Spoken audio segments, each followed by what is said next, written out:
Greetings, I'm Kathy Green with Christian News and Interviews, and I'm going to talk to you about Sirhan Sirhan. As you know, he was convicted of murdering Robert F. Kennedy. You may know that his family, Robert F. Kennedy's family, does not believe that Sirhan Sirhan is the one who killed their father.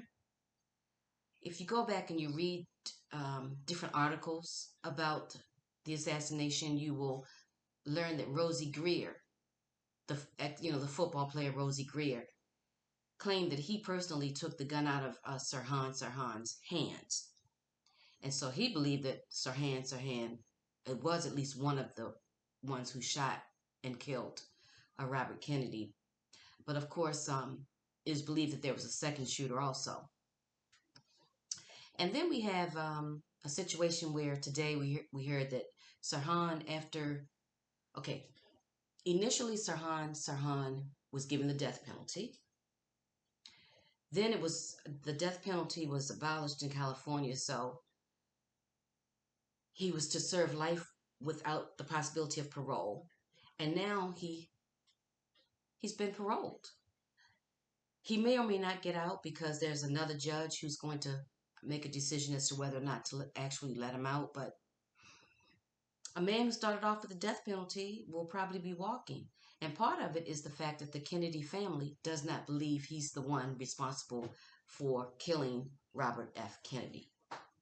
So there's a lot of pieces, pieces that need to come together. And I don't believe that they ever will, especially with all the time that has lapsed. I just do not believe that we'll ever know who killed him or why. But there's a theory that's been floating around for years, and I'm going to share the theory with you. One of the many theories. His lawyers are saying this. Listen.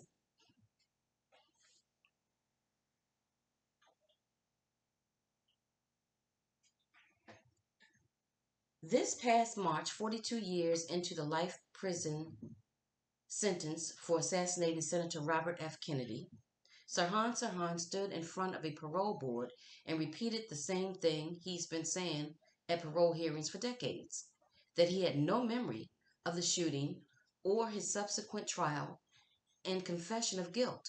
For the 14th time, his application was denied. 2 weeks ago, Sirhan's attorneys filed the latest in a series of appeals that aim to get Sirhan back in front of a judge to correct what they call an egregious miscarriage of justice.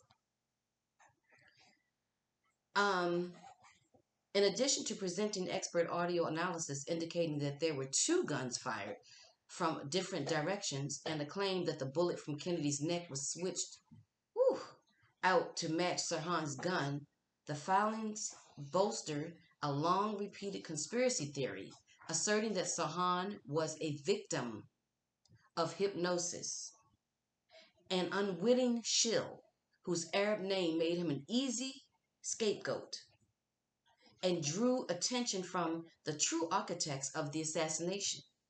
According to the new pleadings, Sirhan was an involuntary participant in the crimes being committed because he was subjected to sophisticated hypnoprogramming and memory implantation techniques, which rendered him unable to consciously control his thoughts and actions at the time the crimes were being committed. Whew. Wow. Where did that theory come from? The long and the short of it is we will never know what happened if Dick Gregory, if conspiracy theorist Dick Gregory were alive. I'm sure that he would agree with this conspiracy theory because he was really big on conspiracy theories, and I'm sure that would have had a lot to say about this. But sadly, with assassinations such as Martin Luther King, John F. Kennedy, Robert Kennedy, we will never know who killed these people.